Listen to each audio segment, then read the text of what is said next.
Try to imagine all life as you know it stopping instantaneously and every molecule in your body exploding at the speed of light. Total protonic reversal. Protonic reversal. Protonic reversal with your host, Conan Neutron. Broadcasting from a secret underground lair in Milwaukee, Wisconsin. A gigantic middle finger to everything that is rotten about music, rock and roll, and corporate power. The thing is, though, if you don't laugh, you're going to go on a killing spree with sharpened nails. Confidence of a hero or a fool. I wasn't exactly certain which. Could not be more professional. It's only one I choose to devote my life to. That's okay. It means something. It means something. And they got away. You know, that's my take on it. What's yours? Protonic reversal. That's like a science thing, right? Indeed it is. It is a science thing, is a science place, is a scientific fact that we're all up in your face. It is time once again for the one and only Protonic Reversal. Welcome to it. Welcome to it. Welcome to it. Special edition Protonic Reversal tonight. I wanted to make a little time to do a extra episode for y'all with Simon of Crime the City Solution and Joshua of Crime the City Solution. So very excited to be talking to those gentlemen shortly. About the new record, about the upcoming tour, all that good stuff. We're going to be getting into it, and it should be a very good time. So before we do any of that, though, welcome to Conan Neutron's Protonic Reversal. I'm your host, Conan Neutron. I'm a rock and roll lifer that's been touring and recording for 23 years, most known for the band Conan Neutron and the Secret Friends. Music is a huge part of my life, and I use the format of this very long-running podcast to talk about music with musicians whose work I enjoy and respect, but who may not be household names. This is episode 360. If this is your first time listening to the show, archives of it are available for free. No ads, no sponsors, no kidding, at ProtonicReversal.com. However, if you want to support the show and get episodes sooner, $1 a month at patreon.com/ProtonicReversal will achieve that goal. And if you like the show, or even just a single episode, please feel free to like, subscribe on your platform of choice, share it around the internet, even leave a review. All that helps people discover the show. It beats back the almighty algorithmic overlords, and it's just a darn nice thing to do. So there you go. There you go. Crime the City Solution. Excellent band. Been around for a bit, went away for a bit, came back. There is a lot of here, but there is a new record, a very fascinating new record, and there's a tour coming up. I'm very excited to talk about this for a number of reasons, but I think this is an interesting record, and I'm excited to get into this with these fellows because we'll get into it. But yeah, Crime the City Solution, hell of a band. You may have heard the name. If you haven't, you probably should have.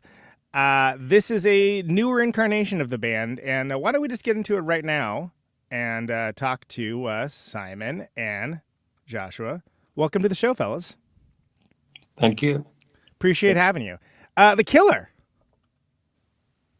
Yes. That's what this is. It is. Were you aware that there's a Fincher movie that came out with that same title, like just now? Did you guys work this out ahead of time, or was it just the? I saw it yesterday. Yeah, it was. Get on the group chat. Cross publicity. Yeah. No, that was a surprise. I saw that in the New York Times. Yeah, I saw it on Friday, and I was like, oh, this is great. And I was like, wait a minute, isn't that the name of the Crime the City Solution record? At least it's good. So there is that.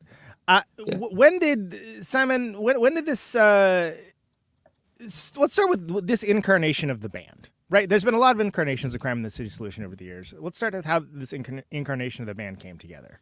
This one? Yeah. Well, it's still kind of like evolving. It's like all crime projects. Crime's like a kind of collective that kind of comes together and drifts apart, and that's kind of what this one is. We started with 6, We went into the studio, we made a record, and some people went, some people stayed, other people joined us. It's a kind of an ongoing party, like with people coming and going. Well, and it seems like there's been many flavors of the band as well, and everyone kind of gets to add their bits to it, and by nature of the collaboration, it gets to have that evolving and changing feel to it, right? So then it occurs to me, when you're putting together a live set, you got a deep back catalog, right? So when you're pulling in songs to play, what's the thought process for what you're putting on the tour? Well, I mean, for me, as a lyricist, the lyrics I can relate to, like some of them, some of them are pretty old, and I'm all for reinterpreting lyrics, through they might mean something different, given the passing of time. Some I feel closer to than others. Some of them all seem sort of right for the moment. And then it's a matter for the musicians and what they, feel drawn towards. So it's a conversation. Joshua put me onto this. I don't really follow sort of music trends. But I believe the story at the moment is about it, the song being the kind of, the key, focal point, so that you sort of take the song and you reimagine it. Now, I do like that idea. Like, I always think that Chime was a live band above all else. And at least from the Berlin period. And each performance of each song, they were loosely arranged, so they were always going to be different on given them, on the night. And there's always an interaction between the audience and the band, which will kind of determine where the song goes and how it plays out. And we look at sort of songs, and we have that conversation, and then we put it to the. We put it out there and sort of, and again, that will kind of move. We might add songs or subtract songs as we go along.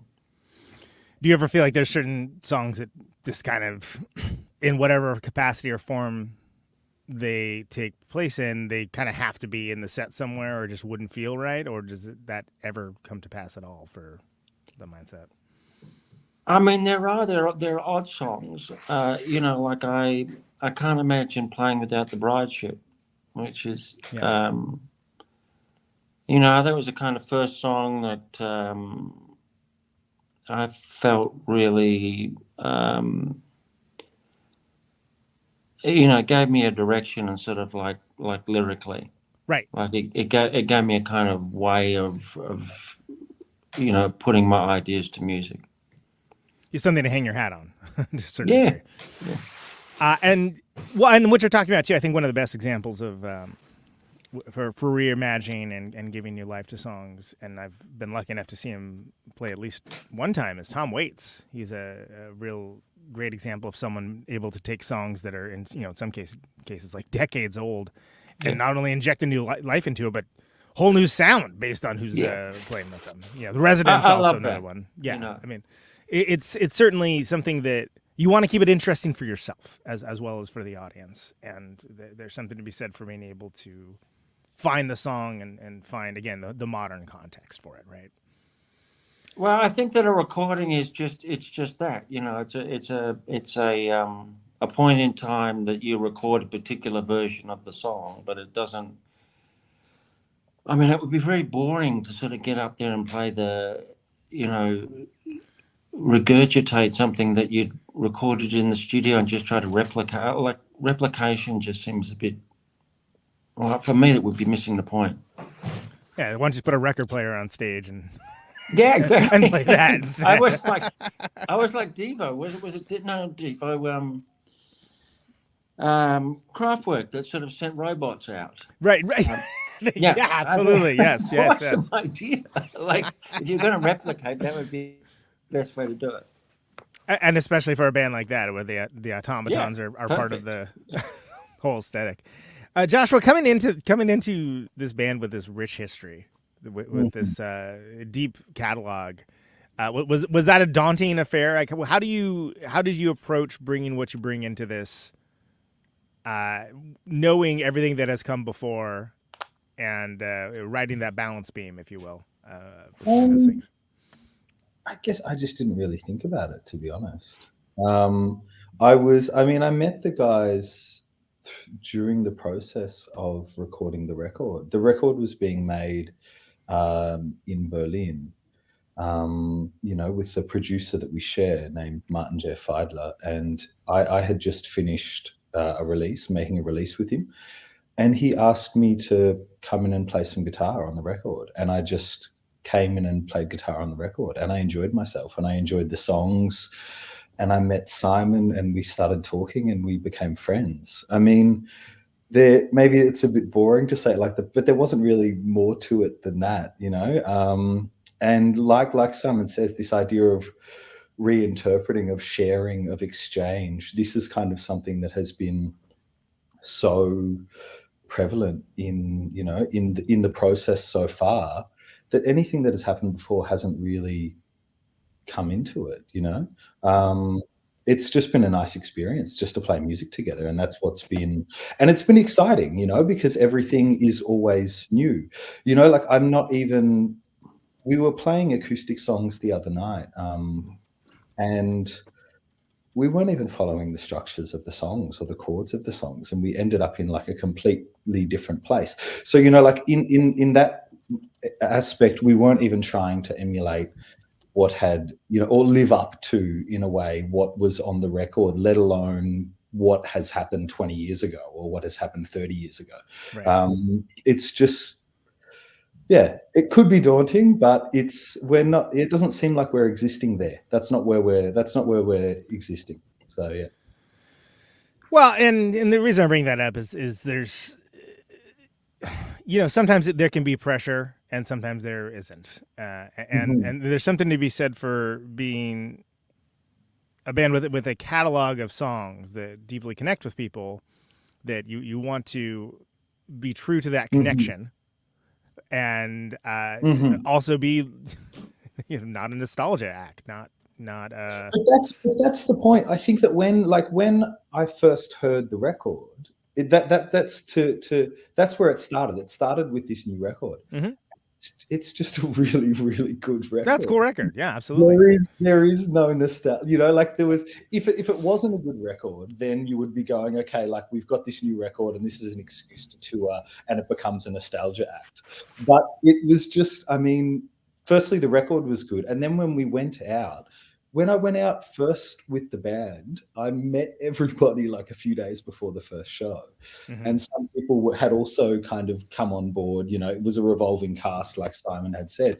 I think that I don't know, it was like 4 days after meeting people, we were on stage playing for an hour and a half. And it was like, I didn't know what I was doing. So there was no way to really think about living up to something, Certainly, but you do understand that there's a rich history here from before this record, and that I am aware.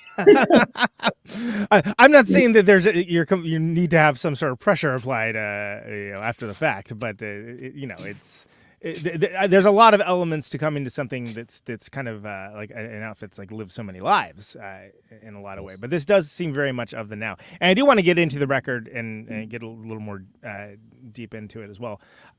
Before we do that, though, Simon, I saw you play with Lanegan in Chicago. That was a great show, and I was. Here's what I said. I was like, oh, that guy's got the same name as the guy from Crime in the City Solution. I was like, oh, it is the same fella. Okay.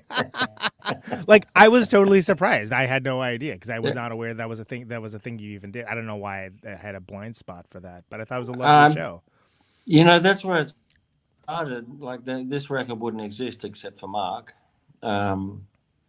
You know, he really got me back into music, and it was, you know, he was a very good friend. He's very supportive of other musicians, which is, you know, not as common as you'd hope. You'd hope it'd be more common. Absolutely, yes. Yeah, you would. But he really, like, you know, if he loved something, like, he was out there, like, you know, putting himself out. It was like it was a massive inconvenience for him. He like took us on his bus, and you know, he was a good guy. Yeah, it was a incredible talent. Real wonderful artist. That's I think he was a big advocate of the Shine record, if I remember correctly. That was one that like he liked to speak on. I was lucky enough to have him on this show, obviously, to address the elephant in the room. He's no longer with us. No. Yeah, what a wonderful artist. Didn't mean to drag the show down by bringing him up, but I was fascinated at that show of like, oh, it's interesting that like I think I'm not sure how many people there actually knew Crime in the City Solution. Let's put it that way. Who can tell? And it almost doesn't matter because then you get people just to engage with on the face of for the songs that are being played right then and there. But I thought that was interesting, and then I was sort of internally castigating myself for not realizing immediately that you were the same guy. What I liked about that was really interesting was like the first show we played was Nashville, and you know, it's a big rock audience, and we had no idea how it was going to go over. Like, you know, like an acoustic guitar and a violin. And, you know, like, I really love American audiences for that because there's that tradition, I guess, you know, like of the songwriter and the, you know, singer-songwriter thing and lyrics. And they were so quiet. Like they kind of like quietly sat there. You know, they had no idea who we were. Yeah. And, you know, they'd come to see a big rock band. And they sat for half an hour while we played our set. And, you know, really quite appreciative. And, you know, that was a real eye-opener. I really enjoyed that. It was a beautiful tour. You know, I'd love to do the sort of same thing in reverse, like, you know, we've got Joshua opening for us, but, you know, like, right. I like that, you know, that balance, like the idea of like having three bands that all sound exactly the same. Just, I don't think that's very appealing, but it's, you know, having that kind of counterpoint's really nice. Yeah. It's almost, the contrast can actually add to a better show. Right. Yeah, absolutely. Yeah. Yeah, and make for a more interesting show. And I think I like that as well. And I kind of wish that more people would take. Is it a risk? I was going to say take those risks. I don't know how much of a risk it is, but you know, just. It wasn't in America. It was a bit more of a risk in Europe. You definitely got talked through in some places in Europe. Yeah, it's strange how they'll be like, oh, this is this genre show, and only bands that play in this genre can be. And it's like, well, why? Like, it's not like, you know. I think back to like when I worked at a record store, and like you had to be like, well, is this, you know, punk or is it rock or is it, you know, like whatever, and you had to put them in these bins, and it's like, why? Why do you have to? Why does it have to be the same stuff? Doesn't make any sense at all, right? It's a tragedy. Yeah, I think it's disingenuous to the audience and for people to be presented with new ideas. Not to mention that you get tired of hearing the same thing. You know, like I love very intimate and stripped down music, but if you hear like three bands of it in a row, well, maybe dreadfully boring. Yeah, it really could. You know, I'm not saying for a fact that's going to happen. And it's the same, you know, metal bands. Okay, there's a bunch of metal bands. Oh my God, you know, my head. Oh geez, you know, whatever it happens to be. It's the genre stratification thing is befuddling. Yeah, well, I mean, I like the way that you could, you know, Dylan and Neil Young used to do that. Like, obviously they're kind of, I don't know if they were the first to do it, but like the idea of coming on and doing a half acoustic set and then just coming on with Crazy Horse and just playing a, you know, 55-minute version of you know, Hurricane is I love that, you know, like, or and he would bring like Sonic Youth on, you know. Exactly. You know, I mean, he understood that. I mean, he does understand that sort of, you know, like he's obviously, you know, he's got that kind of curiosity that's you know, which is, you know, it's irrespective of what a style a person plays. That's that curiosity and that kind of that makes them interesting. And enthusiasm for music too, which absolutely, yeah. As you outlined, and I agree with, it's you think it'd be more common, amongst musicians. yes, you would.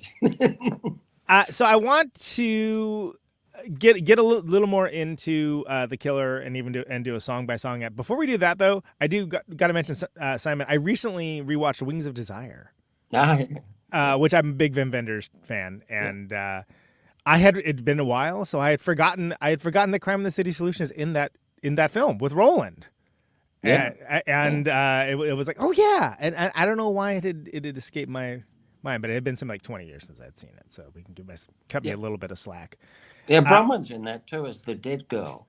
Yes, absolutely. I forgot about that as well. Yeah, and that's something where Wim Wenders' aesthetic seems to fit, especially that era of the band, so well. It's something where, you know, if I remember correctly, that actually might have been how Crime first came to my attention. It's the way Crime came to many people's attention. So I would be disingenuous as a somebody of a cinephile to not at least ask you about that. So how did that come to pass? How did it come to pass that Crime in the City Solution was in Wings of Desire? And just relationships. You know, there was like, we were in Berlin. And there was a relationship to a record store, to Solveig, to Wim, and then just, you know, we went to dinner. And but I mean, for us, the best thing about that was that Wim was very open to you know, collaboration or like, you know, he allowed us to have a lot of input into how we were going to be filmed. And so I took Bronwyn's paintings in, and he said, great, let's make a backdrop. And then he said, let's make and just add a Berlin cityscape to it as well. And then, you know, it's great. Then he just gave us a kind of room and some people and all of the wood and paints and tools, and just let us go. And then, you know, and then of course he had the I can't remember his name, but the cinematographer who did worked with Cocteau, and right. I mean, he loved it. Like, he just like came in, and again, there's, you know, that sort of conversation. Like, you give someone something, and then, you know, inspire them. So he just said to Bronwyn, he said, "Oh, you know, I love it. I will light it perfectly," and he did. Right. He did it because you gave him something to work with. Yeah, and that's another guy he's very very enthusiastic about the art of others. Yeah. Very, very thoughtful fella. Was it Henry? Yeah. Is that the guy that was cinematography? That sounds about right. And he had a gaffer who was older than he was. His gaffer was like 95 or something. Oh wow! Yeah, it gives you some hope, right? He's still be kicking around doing cool stuff at a later age. There's age is no barrier. And I also. Until the End of the World is another favorite of mine, and the Adversary on there. I feel that's a very notable tune. I think he did a really wonderful thing there, and the fact that he gets all these notable, iconoclastic artists and gets them to do a song for the thing, and have it be like this unique and special soundtrack that goes beyond the, you know, for the younger listeners. Like, there was a lot of soundtracks that were coming out and around that time, and some of them were better than others, is probably the best way the nicest way that I can put it anyway. Yeah. But that was the Adversary, I think, right? That's in there. Yeah. Yeah, we wrote that especially for the film. And there was like Talking Heads, Bad Seeds. I mean, that's a really wonderful. I think even U2's on there, if I remember correctly. How did that come to pass? Well, you know, like, To the Ends of the World was meant to be the film we were going to be in, because when we first met him, he was doing it, To the Ends of the World, but it was taking longer than he was, you know, So he thought he'd go and do a quickie film, which turned out to be, Wings of Desire, which of course ended up being much more famous than To the Ends of the World. Yeah. Yeah, I mean, that one was sort of like, done in a relatively, short period of time. And of course, he also lucked out because, it features The Wall, which no one at that time knew was not going to be there in a few years. I mean, he captured like the last moment of sort of, like documented The Wall. Like, it's like it just couldn't have been featured prominently. It's not like it's like an incidental thing. No. It's relatively prominently. Piece. Yeah, absolutely. Well, and Until the End of the World too. I mean, I think his original envisioning was going to be like a 22-hour movie or something along those lines. And people were like, "Vim, you can't do that. Yeah, no one's going to watch that." No. Which nowadays you can just do it as a streaming series, of course. But this is that's another all-timer. He's another one. He has a new movie coming out. Actually, if I remember correctly, I can't remember what that's called, but. Adversary. That's a good one. That's a good tune. Let's do this, fellas, because Joshua, I know you're still on the show, so I want to. No worries. I'm happy to learn this stuff as well. This is always some things that me and Simon haven't talked about. So I was gonna say, I guess you're. And what's interesting, I suppose, I would imagine, is that Joshua gets to come in as a sounding board for like what is or isn't interesting to someone that wasn't there too, right? Because because he hasn't seen all this stuff. So let's go into it. This is something that I do in the show, and it seems to work out well a lot of times. Is if we just go through each of the songs on the record, and since this is still fairly fresh in mind, the idea is if you want to, and we'll go through with both of you guys. Anything that you can think of the song in question, whether it's the writing process, arrangement, recording, any interesting stories there. Simon, if you wanted to expound on any lyrical ideas or whatnot, it's not necessary, but just give a little bit of color, context, and commentary for each of the songs on the new record as a pathway, either for folks to be introduced to it or to give a little more detail for something that they already know.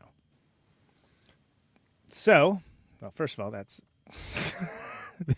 how much you can buy the compact disc for. So hold on, let me move down a little bit. Okay, so we're starting off here with Rivers of Blood. Simon, why don't you start us off with Rivers of Blood? What can you tell us about Rivers of Blood? Well, I can tell you that it began in LA. There's an acoustic version of that song with Mark singing dual vocals on it. Really? Okay. Yeah, I mean that's where this record began. Yeah. That song, it's just it's I mean the whole record's about war. That's like an undercurrent. I really don't. For me, I guess because I write records as opposed to individual songs, like they all. It's easy for me to think about it as a whole than it is for me to think about them individually. I mean, for me, the record is, I spent a lot of years in anti-corruption and, in Papua New Guinea and Bangladesh and Marshall Islands and various other places. And, for a lot of my life, I had hoped that I would find this one big thing that I could hang my hat on and believe in, and then that would give me a kind of, a reason for being and all of that stuff. And I realized as I was doing anti-corruption that you really weren't going to make that much difference. You were going to have little successes, but it wasn't going to be the thing that was going to answer my life. Like, I mean, and also I'm not temperamentally suited to that. And I was in a mosque in Bangladesh, and it was just jammed full. I mean, it was just absolutely, you could not move. And there was just, and it happened twice a day. Like it was sold out twice a day, 7 days a week. And I thought, wow, this is, like, it's just that there's a deep sort of, like belief and direction and purpose from that. And, but I realized that was not going to happen for me. It was just not going to happen. And so there's a kind of, I've kind of, I've gone all in with a couple of different things. And when you realize it's not going to answer all the questions that you have, there can be a kind of, an emptiness or, disappointment. And it's a lonely place to be. And a lot of the people Certainly. I've worked with sort of like were in that state. And, the killer being the central song is sort of, you want to belong to this group. You want to believe in this thing, and then you pursue it, and you kind of you I don't know, the scales start to fall from your eyes, and it's a bit sort of then there's just nothing, and then there's a period that comes in this record where you sort of surrender to that, and in that there's a kind of sort of a release and a peace, and sort of to think about it in a kind of sort of quasi-philosophical terms. There's like Isaiah Berlin had this thing about a hedgehog and a fox. And so the hedgehog knows one big thing and the fox knows many little things. And the fox is obviously quite comfortable with change and uncertainty. And as I've reached this age, the peace that comes with this record is just the acceptance of change and uncertainty, and kind of accepting the world as it is. And, a lot of the things I saw were pretty, on some level they were upsetting, like, and disturbing, like people can treat each other pretty badly. Yes. Wanting to process that, which was kind of, music as therapy is, if not therapy, then a kind of way of, processing your experiences. Is there any significance to this song being first in the record when you talk about the record as the, as an overall more thematic piece of art and a universal piece of art, why this one would be first? Rivers of Blood? Yeah.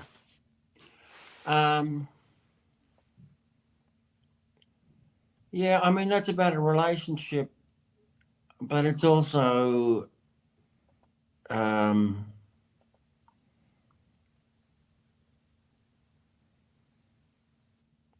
mean, it's in partly it's about sort of an acceptance of the darkness in the world. Sure. And like, in an odd way, I don't know why, but like it reminds me again of the story of a friend of mine from Papua New Guinea. And, by our standards, he had an incredibly tough life. Like, and I met so many people, like Northern Territory and the indigenous communities, like people who had just really hard lives, like by any measure. And yet they had this sort of joy. Like these people, I'm not saying everybody, but these people that I met, they had this joy in this life, and a lot of them appeared to be a lot happier than people I knew, in relatively protected environments. I'm not trying to romanticize an existence that's hard. Sure. But they accepted life as it was on its own terms, and they sort of, and they took the good out of it. And, there was a lot of, I got a lot from that. I felt very privileged to meet and talk to those people. And it was there was an acceptance. There was just like, like this guy was telling me, that he felt like he was better off because he knew who he was. He was a Bougainville man, and he knew he had his stories and his people, and he knew who he was, and and the world was what it was, and he and this is a guy whose daughter had just been robbed at gunpoint by masked men on the school bus. Yeah. And that was a normal occurrence. It's like, the internet being slow isn't quite the same scale of misery. It's not, it's just like you go back to Australia and people would be, whining about what seemed to be just the most ridiculously sort of like insignificant stuff. I mean, in my office, 4 people died in 1 year, sort of like in not very pleasant circumstances. So yeah, there's just sometimes when I've been up against it, and I was up against it in America, like I lost my recording contract in the mid 90s. I had 2 small children and a wife. I left school when I was 14, and they said, "Would you want to drive trucks, doing sort of rap music videos in Compton?" And wow, I said, I've never been there before. I wouldn't normally sort of, that wouldn't be normally what I would like to do, but I need to eat and I need to provide rent. So fuck it, yes, absolutely, I'll do it. And, within 2 years, that experience, I saw a whole different side of LA. Sure. And it was wonderful, just driving around in my pickup truck, invisible because I was, dressed as a worker. Yeah. And it's much, there's a richness to that life that you don't get in Beverly Hills. Yeah, and again, I'm not trying to romanticize it. I'm just saying that it's just, there was, I met a lot of really, interesting, impressive people. Oh, absolutely. I mean, it's not something that everyone experiences. Like I live in Milwaukee, Wisconsin now, but I lived in Oakland, California most of my life. And people think of Oakland as just one thing, and it's many things. But the thing that people think of when they think of Oakland, meaning scared white people when they think of it, I did live in the heart of West Oakland way before gentrification. And, all right. Yeah. And it's something where when people think of abstractions of urban crime and things along those lines, lacking the context, it seems like a cartoon compared to what it is, which isn't to say that it's, Disneyland either. Like, let's be explicitly clear. But it's doubly funny when people have ideas about places that they haven't been. Look, that's the same thing in the Northern Territory. Everybody in Australia's got a view on Indigenous, sure, affairs, and I know hardly anyone knows any Indigenous people. Yeah, exactly. But they've all got these theories about it, and it's just like, you go out into those remote villages, and I mean, it's a tragedy. It's a complete tragedy, for which we should be quite ashamed. Absolutely, yeah. I mean, it's unconscionable. Hey, Joshua, how about this record, Rivers of Blood? Do you remember the song? I do remember this song, but I mean, I actually didn't play on it. How do you feel about it, though? I love this song. I mean, I like all the songs. I mean, it's beautiful. It's beautiful. It's dark, but it's like most of the songs. I think it's very hopeful. Yeah. Rivers of Blood, and especially like it's relatable to like Peace in My Time, as well. Like a lot of these songs, they're devastating. Like they will floor you, not knowing exactly what they're about, but kind of understanding the sentiment of where Simon is coming from, or my perceived or our perceived perception of where he's coming from. But there's the lasting feeling from all of these songs is a feeling of hope. Which I think is really beautiful, especially when it can be delivered in that, I don't know, that dark, that ominous way, that deep kind of, deep delivery that it has that doesn't really shy away from, well, anything, you know. And it's beautiful. I think it's a beautiful record, you know. Do you have a favorite contribution that you did on the record, as far as like, oh yeah, that's the part that's Not really, no. to be honest, we were having a conversation about this. It took me a little while to remember what I played on the record. Fantastic.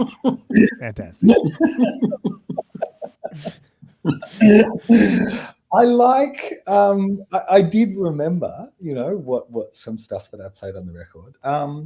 I do like the lines in The Killer, or in Killer. Sorry, in Killer, not that I added some stuff in there. But of course, there was always like, I mean, there's a lot of guitars. There's a lot of musicians on this record. And there's a lot of.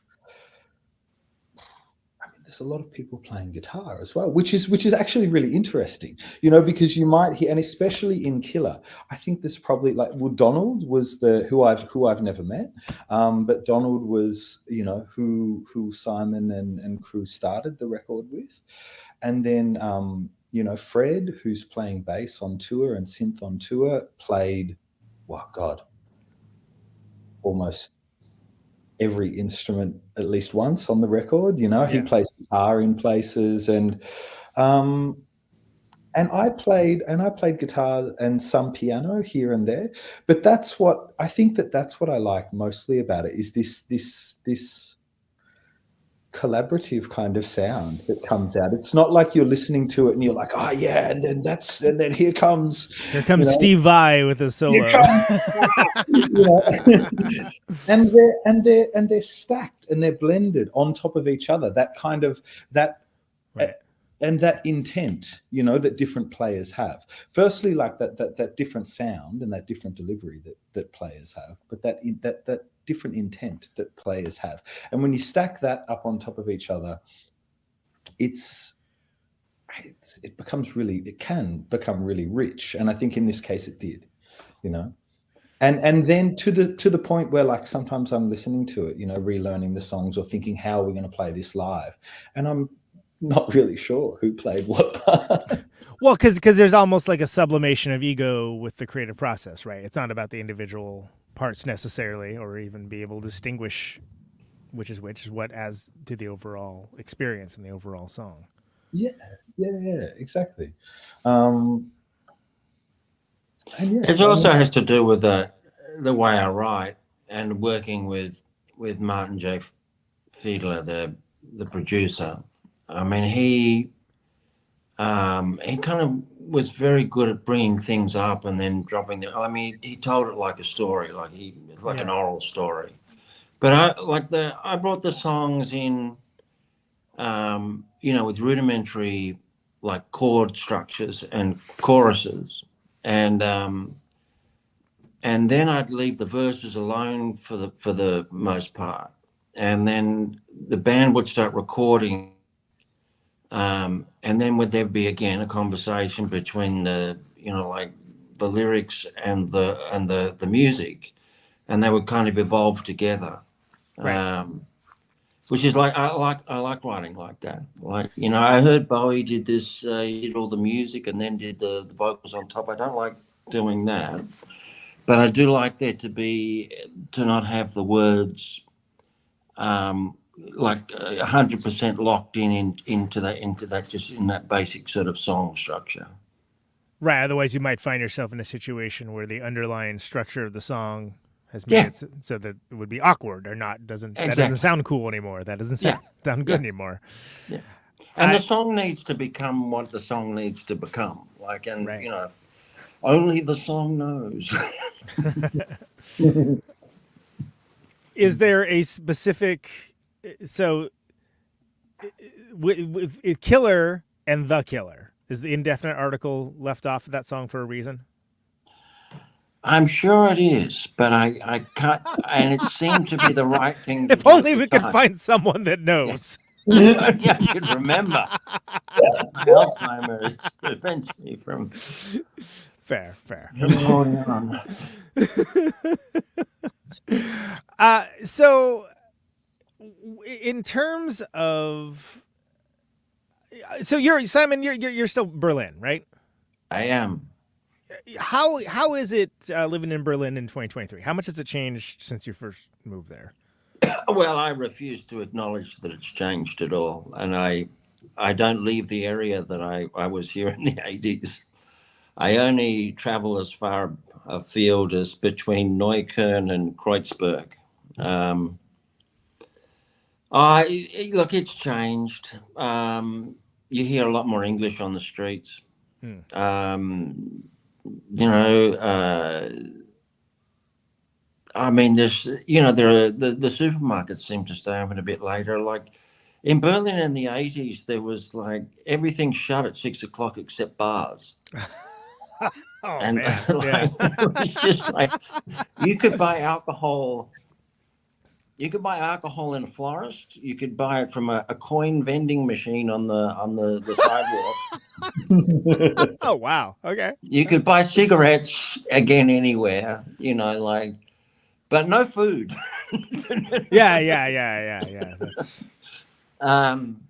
So that's changed. It's become more of a kind of traditional sort of, and there's not big holes in the ground anymore. You'd walk a couple of blocks in the old days, and there'd just be huge, vacant lots. And that's changed. And of course, obviously, the whole East sort of is now, exists, and you can cross the river. And I love it, because I don't speak the language.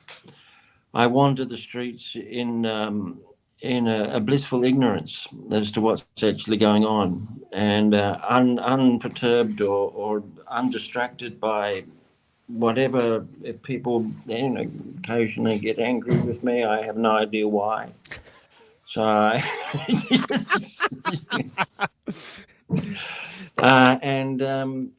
wander on. It's nice. It's kind of, and it sort of leaves you alone. Berlin will really leave you alone. You can kind of coexist. I like that. It's nice. Do you feel like it's still a good place to be an artist? Because that was sort of the big thing for the longest time. It's if you go to Berlin, then it's the. Oh God, yeah. No, I mean, any suggestion to the contrary, I think is wrong. It's it's like Berliners are an extremely organized underground. They're much more, in Australia, some people manage to open up shops and maybe start a cafe or something like that. But that was the kind of exception to the rule. Most of them were not organized enough to be on anything other than, some kind of state pension for the artistically inclined. But here, they run clubs, they apply for grants, they organize, they do NGOs, they kind of, it's just a very productive and well organized underground. But people definitely living sort of a counterculture, bohemian, kind of parallel sort of world. But again, it was in the 80s too, people, the authorities didn't really care as long as you sort of kept it in your own neighborhood and sort of, sure, as long as you didn't leave Kreuzberg, they couldn't care what you did. Joshua, you're a transplant as well, right? You're yes. Australia originally? Yeah, Australia. That's right. What are your Berlin thoughts? I would generally agree. Yeah. I would completely agree. I love it here. I remember when I first came and I went to a music venue, and it was like a DIY music venue, but like Simon says, it was very organized, and it was the people who were running it had taken me there to show me.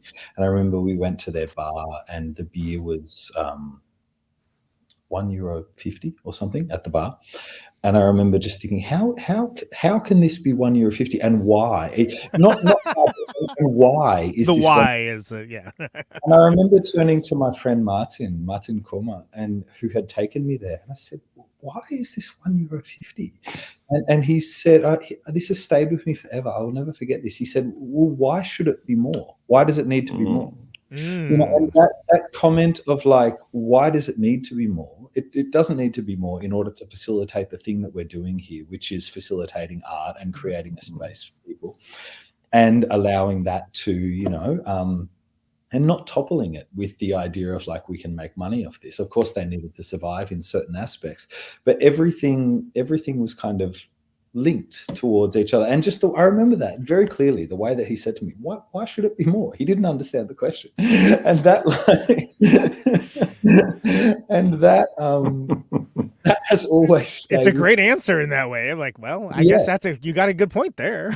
Yeah. And that kind of concept, that you know, that underlining mentality of Berlin has always stayed with me. That's the example that I give, and that's what, you know, it still is that, you know. I mean, of course, things get harder, things get more expensive, but that is still very prevalent, I believe. Yeah, and that's everywhere too. Yeah, exactly. You know. There's a lot of kind of nice electronic sounds on this record, like, for lack of a better term, like, I mean, synthy kind of modern-ish, future-forward technology that are in this record. Was that a conscious choice, or did that come in the process of the arranging and adornment of the songs for the recording? A bit of both. You know, I mean, Fred was a bass player when he came in. But he's a synth player also, and you know, he asked if we wanted to, you know, we were open to that, and of course we were, because he's a great synth player. And Giorgio too. Like, I mean, Giorgio was originally, we were looking at, you know, right at the beginning of being a 3-piece and just like sort of being a synth based band, and you know, Giorgio was the first person to join Bronwyn and myself. But when that happened, he stayed, and he added sort of like these synth sort of parts, which really, you know, like he's got an excellent ear, and he writes great parts. Yeah, it's interesting because to me, and this might sound like a really off-field reference, but it almost sits in the way that some stuff in like Outkast music sits.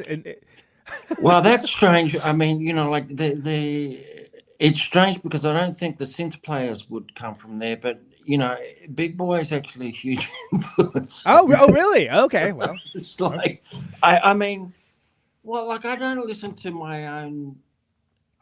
Like, the more someone's music is like my own or comes from a sort of similar cultural background, the less likely I am to listen to it. Sure. Yeah.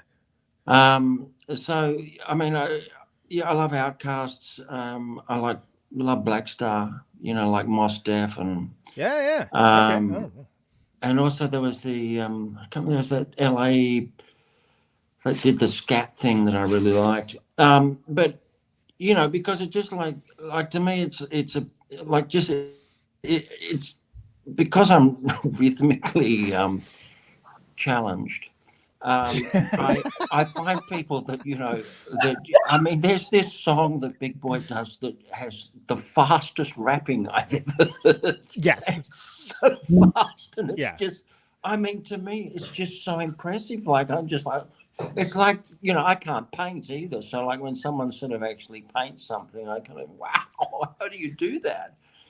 I look at it like architecture. I love architecture. I don't know a damn thing about it, but I love good architecture. Yeah. But I mean, you know, good rap is sort of like, you know, it's like Shakespeare. It's like, you know, I mean, it's amazing. It's like just, and because I love words, and it's just like the way that they kind of use the words in such a sort of, you know, like syncopated sort of like with the rhythmic sort of structure of it, and they just, you know, it's as good as any poetry that I've ever, you know, read or heard read. And yeah, it's that, and the other thing that influenced this record was you know, soul music. So sort of, you know, there's a lot of there's a lot of Sly Stone sort of like that we were listening to. Oh, interesting. Okay. Yeah. No, I can hear both of those things.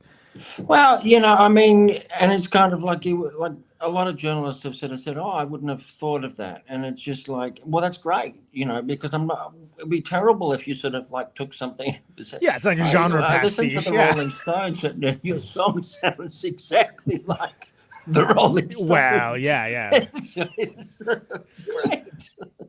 Yeah, exactly. Well, and the other thing is that the context is everything, right? I mean, if you look at like someone like Beck or something, where it's like, okay, yes, the big record with the Dust Brothers, it's all of these various little like magpied bits and pieces that, in the context of where they're at, it sounds completely different than what it does from the original source, which comes back to fair use and Paul's Boutique and all that stuff. But it's interesting you mentioned that, because for me it was more like how the synth sits in the composition and how it draws the listener's ear. Is what I was thinking specifically with Outkast, to get credit for a lot of different things, but I have not seen that really been discussed. So that's what's interesting that I hit on that. I actually agree with you, by the way. I think that Big Boy's amazing, and I'm certainly wouldn't call myself a scholar of hip hop or anything along those lines, but I feel like he almost doesn't get his due outside of the genre. Yeah. So yeah. So with the, it's a heavy record in the sense of thematically. It kind of seems like, look, you don't exist. It exists in a world, right? And there's a lot of nasty things that happen. You're a pretty well-traveled man, Simon. You've seen a lot of nasty business all around. How do you translate that into something beautiful? How do you translate that into something, into art? How do you translate that into something to share that's not going to just be a drag for everyone? Ideally, yeah. Well, because it's like, you know, even in war zones, like, you know, life goes on, and you know, you will see the same things in a war zone that you'll see anywhere else. That you'll see couples out, you know, in the kind of the joy of having, you know, just entered a relationship, and you'll see people walking dogs, and it's like there's a in those circumstances like that,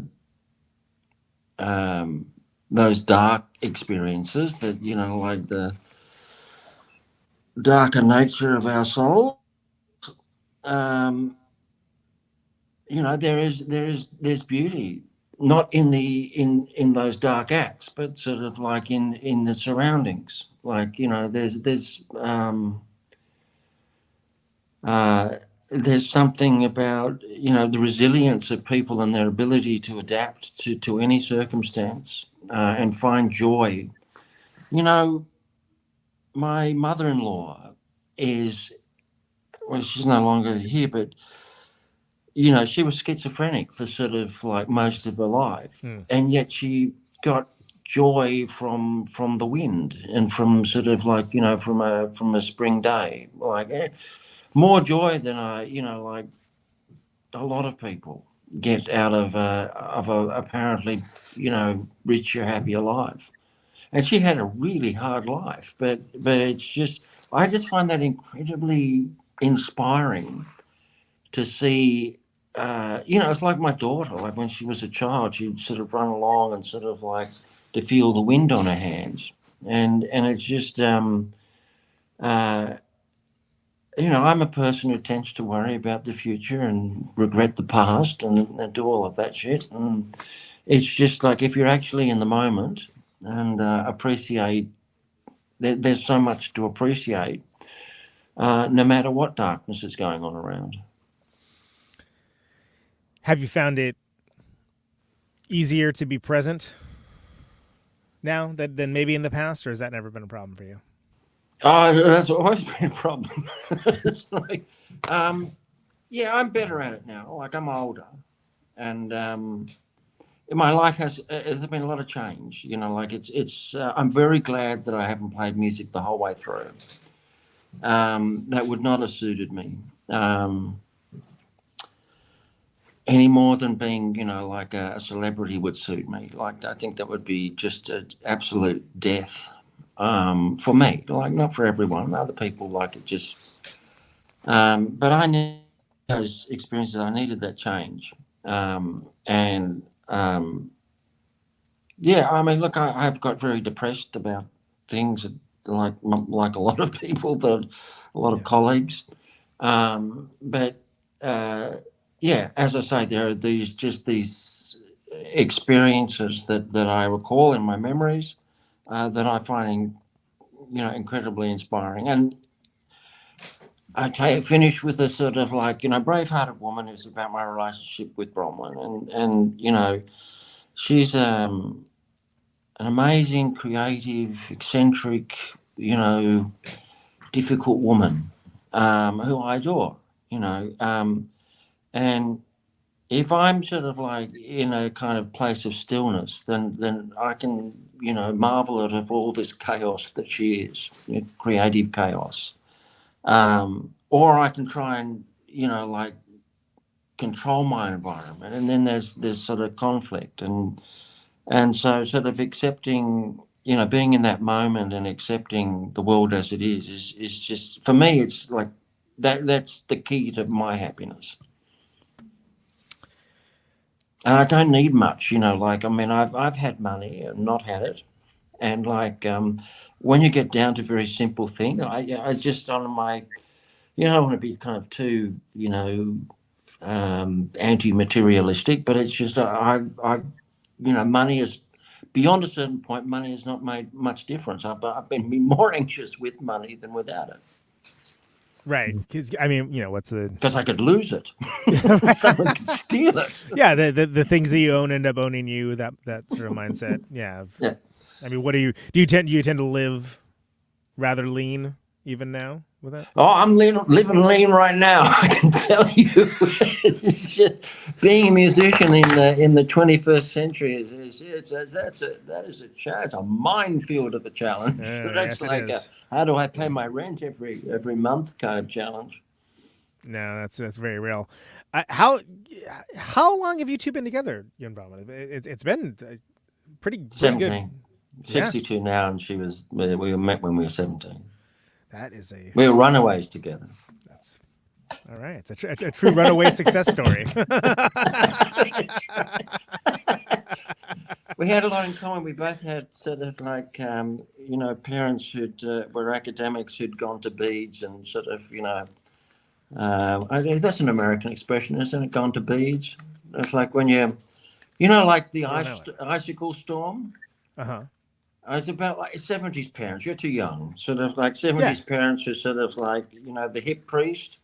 Yeah. Oh, yeah. Like, sure. The swingers, you know, like Key Club. They're 45 and they discover drugs and sort of and key parties, and they just there's no adult supervision. I mean, I had, my parents were avid music listeners, and I can also say that I had almost every drug but heroin done in front of me by the time I was 10 years old. So wow. Okay. Yeah. Therefore, I was not, you know, a lot of my friends were being very rebellious, and I was like, this is not rebellious to me. You know, it's fine. Like I've seen it. Yes. Got a contact high by the time I was 7, man. But I understand that's a rather unorthodox upbringing, and yeah. And lo and behold, it led me here. Yes. So this tour coming up, Joshua, you're opening the tour. You're doing a set yourself. As a multi-instrumentalist, what can people expect from this opening set that you're doing for the Crime Shows? I will do it. I think I will do it mostly with guitar. To be honest, it's a very similar kind of concept to what we were speaking about before about reinterpreting. This is one of the reasons why I think me and Simon have gelled so much around this recent kind of collaborative process. The song will be important for the set. Nothing else will be. Everything else will be interchangeable, and everything else should be interchangeable. I think, I mean, I will take a synthesizer, a guitar, some loop pedals for the guitar, you know, a digital, there'll be a piano there, and like a sampler, you know, like with actually a lot of like the kind of drones, you know, with a lot of drones from, you know, violins and cellos and stuff kind of looping around to create a cyclical rhythm. I guess that's one thing about that you could expect from my music. There's no drums, there's no percussive instruments in my music. So there's no like, you know, there's no drums, or there's no kind of like plucked bass. Everything is bowed. So, you know, I'll be using samplers and stuff to kind of create cyclical drones, you know, for rhythms and stuff, and then playing guitar and singing over the top. But let's see. But that might you say that now, yeah. Completely change. You know, it can adapt a little bit. I really enjoy that. Like if you can get the song right, you know, then everything else is interchangeable. And I believe that if you know, not that you go in with kind of like reckless abandonment, you know, and just think, oh, I can do anything and let's see what happens. You know, that's not what I mean. I mean that if you kind of try a few different ideas and see what's working and see how far you can push things, and then work off that. Like the other night I did a show with acoustic guitar, harp, and vocals. You know, now and there's no acoustic guitar or harp on my record. You know, and that was the first show that we had. The first show, that was the only time that we did that, and the only time that we will do that. And it was really exciting, and I was excited, and it worked. You know, so I guess that was the. Yeah, I mean, I guess the answer is that I will try and deliver. I will give my best to deliver the songs as truthfully and honestly as I can, you know, and everything else is interchangeable. And also, like, I guess the thing is that I played a show a little while ago, and the audience was really rowdy. You know, I was doing a support show, and that was not something that I had encountered before, because I hadn't realized how much silence plays a part in the music that I'm making. And not just that it like plays a part, but actually like that it is a part, that it is actually an instrument. I hadn't realized that until I played that show and couldn't get that. And that silence was taken away, you know? Yeah. And so that's, you know, like, so kind of being able to, I think it's also important to perhaps adapt to the crowd, you know, I will have an acoustic guitar on tour as well. I'll have electric guitars, and perhaps dependent on the night, you know, what the crowd is feeling, what the venue is like, what the feeling is. I think it's important to kind of adapt. Yeah, it's almost like you need to take the environment into Exactly. I mean, to be fair, I still haven't figured out how to make it bigger and louder if the crowd is rowdy. Right. I'm going to be honest, but of a grand experiment. that part will be a grand experiment. Yeah. This is a right proper tour, as they say. This is a lot of dates. Have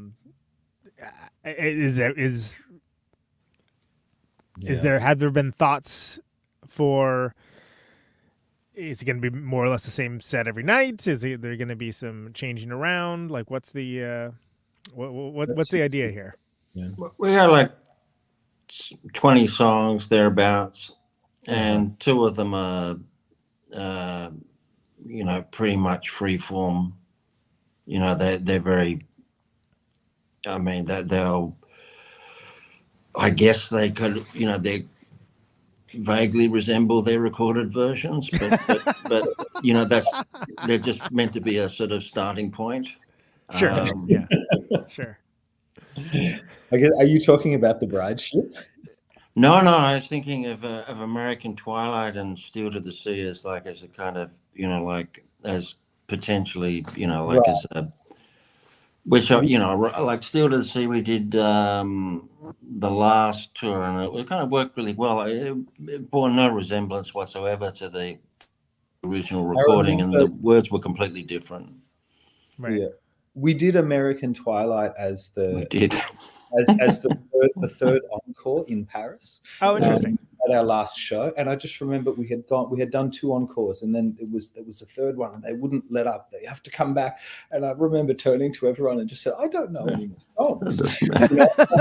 What can we play? Yeah. I remember Fred, the bass player, very kindly grabbing me and saying, we're doing American Twilight. It's in C," and kind of pushing me towards the stage. And watch me for the changes, right? Yeah, it was an excellent version, and it was one of the best songs of the night. Yeah, it absolutely was. Well, and that's off of there was the Detroit version of the band with Alexander and Jim White and I think actually didn't Danielle do like she did the backdrops? Yeah. She's been on this show as well. She's swell. So and that can be. But I think on that we will take we made the decision the other day to also bring an acoustic guitar as well. Right. And that wasn't something that we had looked at until a couple of weeks ago, because we were doing these sessions, and it was just like, wow, this is great, and the songs each song was taking on a different life with that acoustic guitar, and we thought, oh, let's add this extra element in as well, so that perhaps a song could be played differently night to night if it calls for it. Well, and context does change everything, right? It's you might be in a situation where that's absolutely makes sense, and you might be in a situation where someone's mocking you for having grandpa's guitars on stage. Right? Well, so I think it makes we'd like to go out in America as in various lineups, like even down to a 3-piece, right?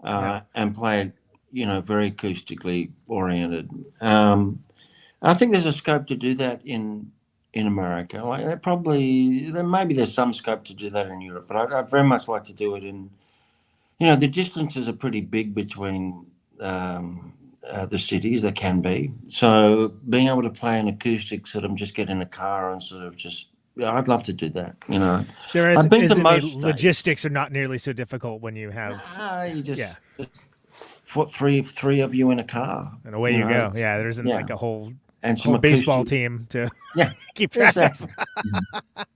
You can just stop by the side of the road and start playing. Yeah, exactly. The roundup. Where's he? Oh, he's down. He went to the coffee shop. Oh, okay. Well, we gotta go. Exactly. Well, and it's nice to have that in the tool belt too, right? That you can have this big, expansive sort of Baroque experience, but you can also strip it down just to the barest of essentials, really, and still have the song present itself. Yeah, it takes the songs in a different direction. Like it definitely has an impact upon them. But it's odd, we did Rivers of God, River of God, and acoustically, and it was great. It was just really enjoyable to sort of sing it in that kind of in that format. Yeah, and there's also got to be like the what Richard Feynman called the pleasure of finding things out too, right? Yeah, where you don't necessarily know until you start in with them. Absolutely. Yeah, absolutely. And so and what I'll do is I'll throw in all the tour dates in the show notes, of course, for all our European listeners to make sure that people are aware of it. That seems to be half of the challenge these days is making people aware. Yeah. It's an endemic problem that gets brought up all the time, and I don't see a solution for it anytime soon, city solution or otherwise. Any specific dates on here you're specifically looking forward to? I'm looking forward to every single one of them. There you go. That's the diplomatic answer. I like it. No, we love all our children equally. Okay. Oh, do you? Okay. Fantastic. Well, I'm excited. It's a cool record, and it's great to see Crime the City Solution back at it. I will not, of course, be at any of those shows because I live in America. But if it does get over here, you have a friend. It's coming over. I would love coming over in March. I would love to be there, so I will keep an eye out for that. Look forward to it. So last thing, this is, and I'm gonna have you both field this. And this is a canned question, but it's the only canned question that I ever ask on this show. And you can choose to interpret it however you like. But why do you do what you do? So Joshua, you go first. Oh, I think there's something very wrong with me. But no, I'm joking. I don't know. I believe sound to be kind of the sonic expression of self, the sonic representation of self. And it feels nice to kind of be able to encapsulate that and to create something, whether or not, it's and regardless of whether it's worth anything or not. It just feels nice. It's just nice to put something into the world, just for the sake of creating. It's as simple as that. I don't know. I get a good feeling from playing. Very good. Simon, why do you do what you do? Yeah, as in playing music, or I can interpret it however I want. It's your crossword puzzle, my friend. Well, I do things, a lot of different things because they're the right thing for me to do at that time. I like wandering. What I really like to do is go somewhere and stay and hopefully get a kind of an opportunity to see someone's life through their eyes, have them introduce their world to me. And I've been lucky enough to do that. And then musically I can incorporate that into the song. Like I'm very dependent upon where I am for the music I write, for the words. Like some people can write in a blank room. I can't do that. Like I need to, I like Hunter Thompson's sort of approach to journalism. It's just, you need to go and put yourself out there in it. And also like Lou Reed, like Lou Reed's one of my favorite lyricists, possibly my favorite lyricist, just because he's like a fly on the wall, but there's no judgment. There's just sort of like, yeah, this is it, it's like, and he's like an oral history, and I find music very interesting when it's like an oral history. Well, I like it. Gentlemen, thank you so much for spending so much time with me, and I really appreciate it. Thank you. Thanks for having us. And I'll encourage people not only to check out the record, but to, if possible, check out all the shows in this fantastic tour, and good luck with it. Thank you very much, Conan. All right. Thank you. Bye-bye. Take care. Bye. There they go. Simon and Joshua, Crime in the City Solution. The record is called The Killer. Here, of course, are the tour dates. Let's listen to one of the songs on The Killer. This is Braveheart a Woman.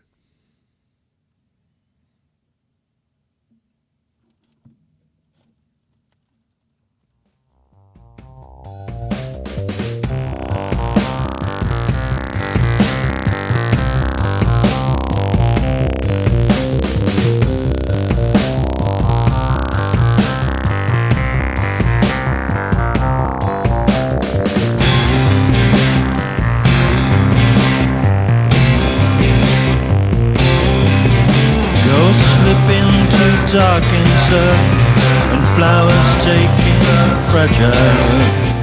They're beyond pleasureized grace, astronauts falling through time and space, and within her heavenly expanse, the dotted universe sways in trance. Brave-hearted woman from the 21st century.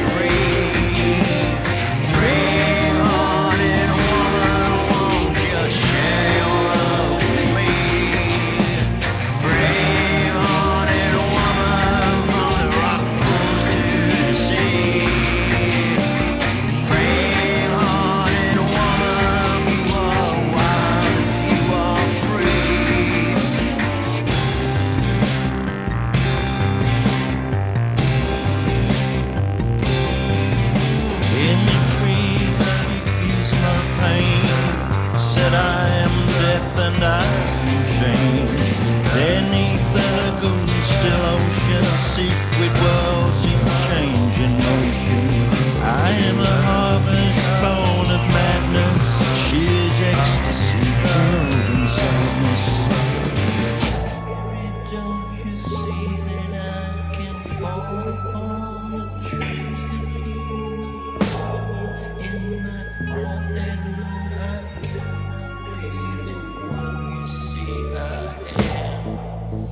She's life giver, river of God, to the farmer who turns the sod. And when I lay on stretcher covered, I will be drunk of beloved. And on that journey without end, I will find you again. I will find you again. Brave-hearted woman from the 21st century. Brave-hearted woman, won't you share your love with me? Brave-hearted woman, from the rock pools to the sea. Brave-hearted woman, you are wild and you are free.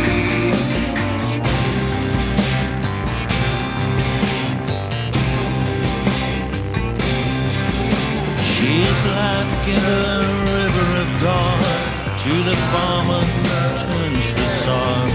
And when I lay on stretcher covered, I will be drunk of you, beloved.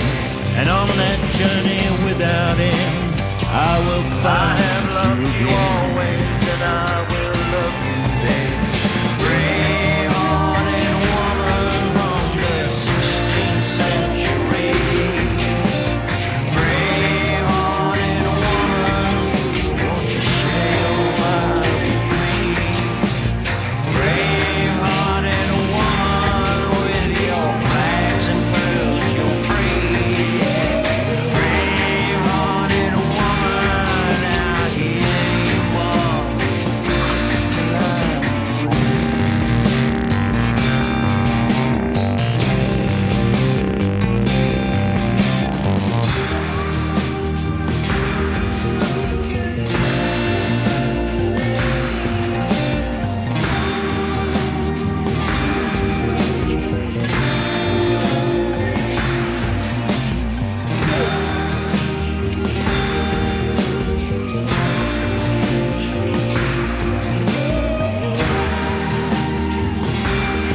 You are creation for all to see.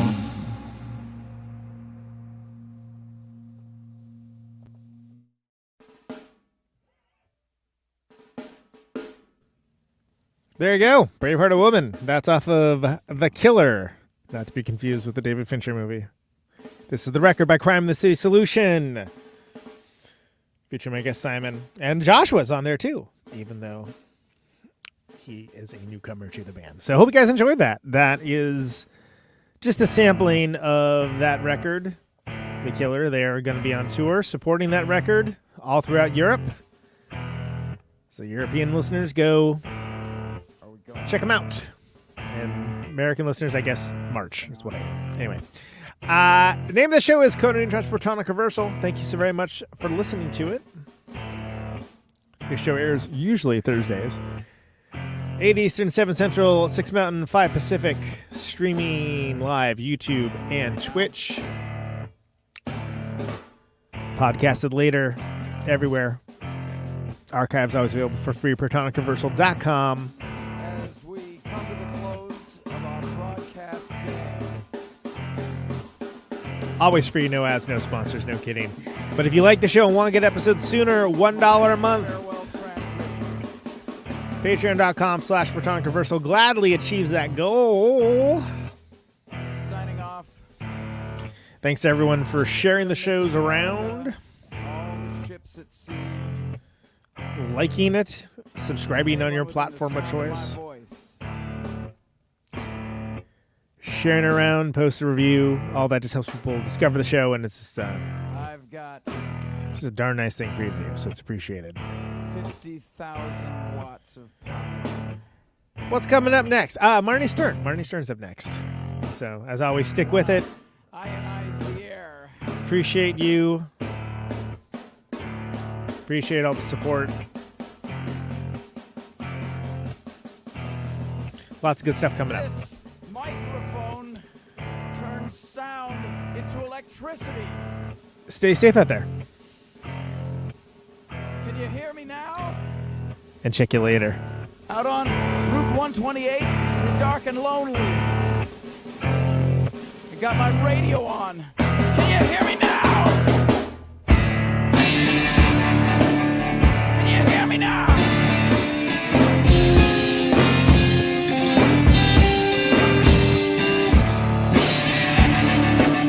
Can you hear me now?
Welcome to my top 10.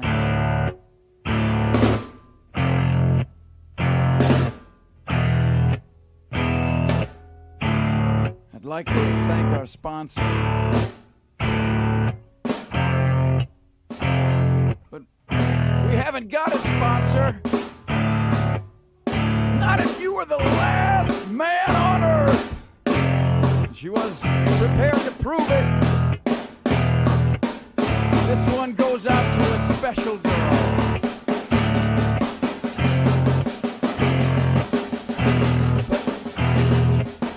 But there is no special girl.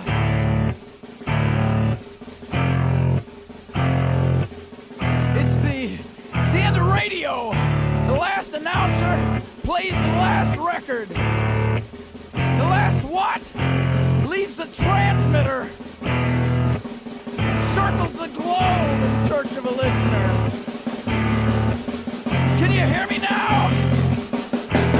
Can you hear me now?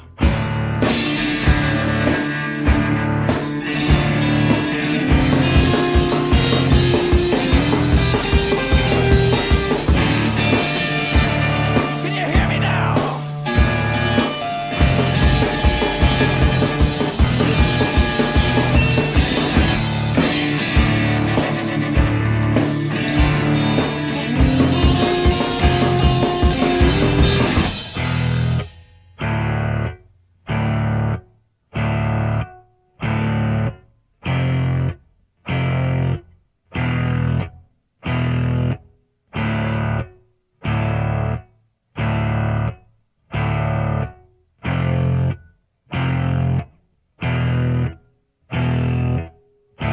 Really broadcasting if there's no one there to receive. It's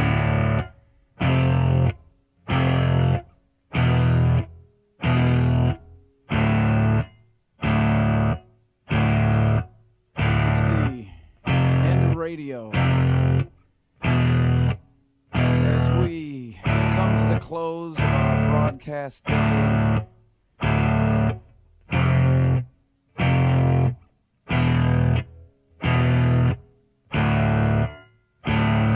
Radio.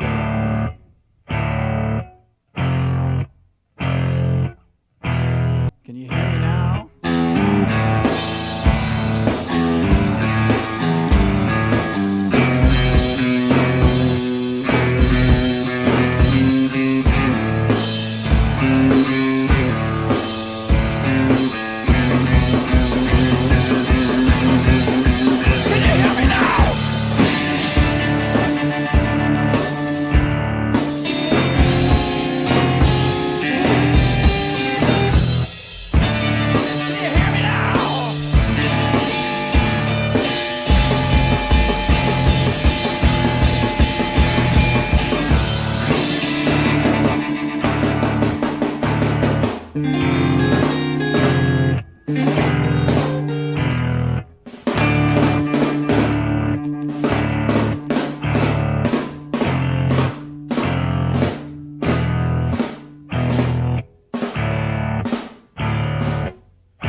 had been a real emergency,